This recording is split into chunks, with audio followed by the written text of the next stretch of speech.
ليس عليك هداهم ولكن الله يهدي من يشاء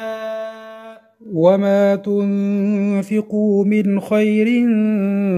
فلأنفسكم وما تنفقون إلا ابتغاء وجه الله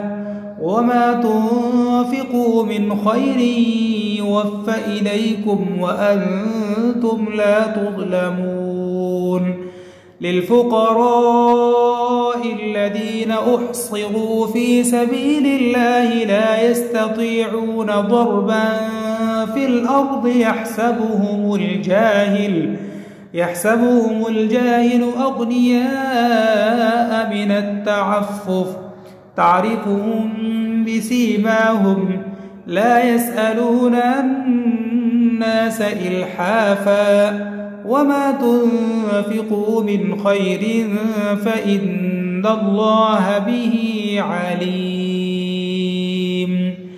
صدق الله